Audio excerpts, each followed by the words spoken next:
the general who founded a superpower, the president who ended slavery, and the prime minister who stood against Nazis. George Washington, Abraham Lincoln, and Winston Churchill. Three of the greatest leaders in human history, and all three struggled with written words. Hi, I'm Bala Saraswati, LD Remedial Coach, on a mission to help 100,000 children overcome learning problems in children by coaching parents and teachers. In this video, I'm going to talk about those super leaders who had dyslexia. Great that they didn't know that they had dyslexia. They kept working on the other areas which made them these great leaders. Winston Churchill performed poorly in school. He was called dull and struggled with exams. But here's the secret. When you spend your entire life struggling to read the word in that page or struggling to read a page, what you lead to, what you develop during that time is resilience. You learn to fail, get up again, try again, and try again, and try again. And finally, you get the secret of your own success.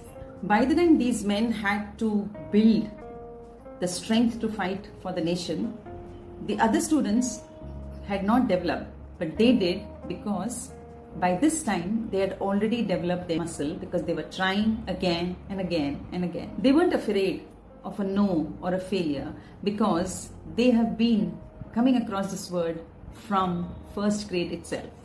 Because reading and writing was hard for them, these champions worked on they did the masters of spoken word. Abraham Lincoln's speeches were short, powerful, and incredibly powerful. Why? Because the dyslexic mind actually converts the complicated sentences and ideas into a big picture. They don't just give information, they give inspiration. They don't get lost in the fine print of crisis. In fact, they see the strategy, the vision, and the human heart behind the conflict. Dear teachers, that student in the corner, that student sitting somewhere who's struggling to finish an essay today might be the one who would be leading your country tomorrow. Don't look at their slow reading, look at their unbreakable spirit. And how do I know this? Well, I've been working with children with dyslexia and learning problems for the last 20 years, and I've seen that when you work on the abilities that they have and not focus all the time on the difficulties that they face, the abilities shine, blossom, and glow so well that what they become is based on the ability that God has given them and not the disability that they are struggling with. So if you're a teacher who sees a child having a reading difficulty, a writing difficulty, or a maths difficulty, do not ignore them, especially if they have dyslexia, because that would be the child who might bring an innovation to this country, an amazing tool to solve a problem for this country, or maybe even become the leader of this country.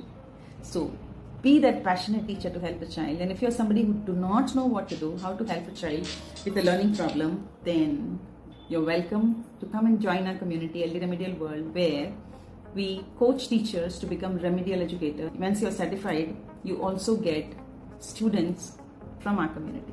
Thank you. See you. Like, share, and subscribe is something you need to do so that more and more such videos can reach you consistently. See you. Bye-bye.